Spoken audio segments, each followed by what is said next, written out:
talk to you a little bit more about outcomes, but before we go there, actually, I'm curious about the right to left thinking concept, and because it's quite different than the way we've often done things. We do often start more at the left, I suppose. So if you could tell me a little bit about that.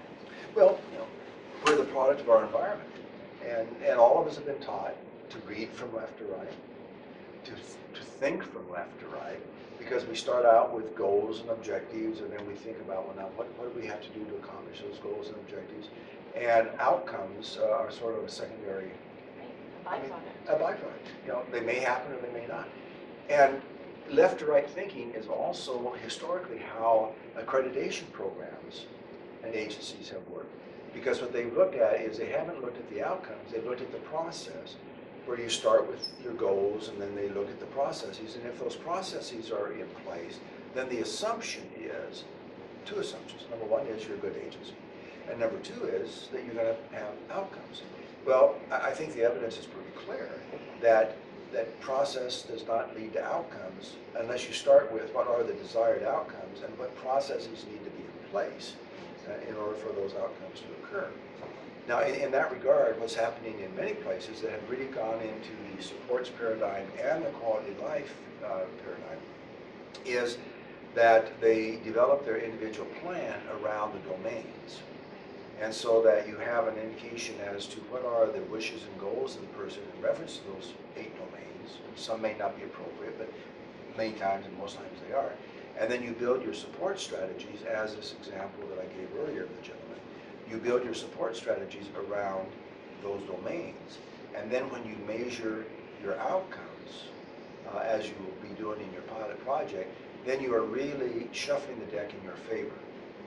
You see, I think what's happened from my perspective historically is that if you look only at process, then outcomes are almost by happenstance, by accident.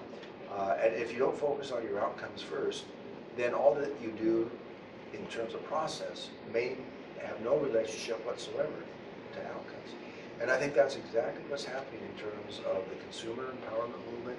I think parents, I think funders, policymakers are increasingly asking, what are the outcomes do we get from the services and supports that we provide? We're talking about a multi-billion-dollar business. And unless we as a multi-billion-dollar business can demonstrate that what we do has some significant impact on people's lives, i.e. personal outcomes, then I think the support for programs will decrease, not increase. I've talked to many legislatures and ministers and deputy ministers and et cetera, who say, why should we give more money to agencies to do the same thing they've done in the past if the result's the same? And so it really, I think, is a reality that service providers and policymakers, that agencies such as yours really are increasingly facing, is the reality that we are in an outcome-oriented world. We're not in a process-oriented world. Now, then how does right to left thinking relate to that? I want to go back to your question. Right to left thinking relates to that because you begin with the end in mind. And I think as we become better managers of resources, we will do more targeting of supports, and we call those individualized supports. And that's something that British Columbia is really excited about, and it is a direction that we've been moving in. So I'm wondering if you could tell me a little, because you've worked with many jurisdictions, and I'm wondering if you can tell me about what that change looks like with jurisdictions or agencies that have moved in that direction. What's different about how they're doing things now? Yeah. Let me give you an example of a program that I think has probably taken the supports paradigm and the quality of life concept to its logical conclusion. Because you're moving in that direction, and this is sort of the image of what that logical conclusion is. It's a program that's in the Netherlands. It's called Ardan. The history of Ardan is a fascinating history in and of itself. They started out as a large institution. Conditions were so bad there that the staff literally went on strike, and the director of Ardan, who is now deceased, a fellow by the name of Peter, he was actually arrested because he's a staff member who was arrested because he was ordered to go back to work. He said, I will not go back to work.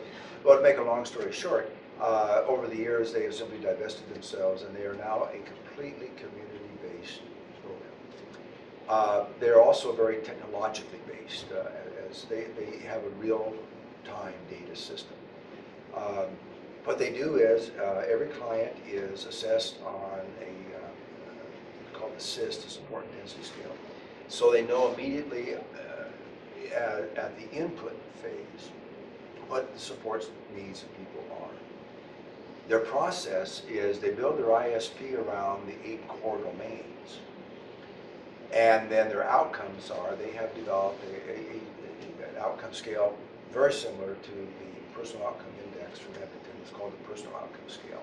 And everyone is evaluated every 1.5 years to 2 years on that scale.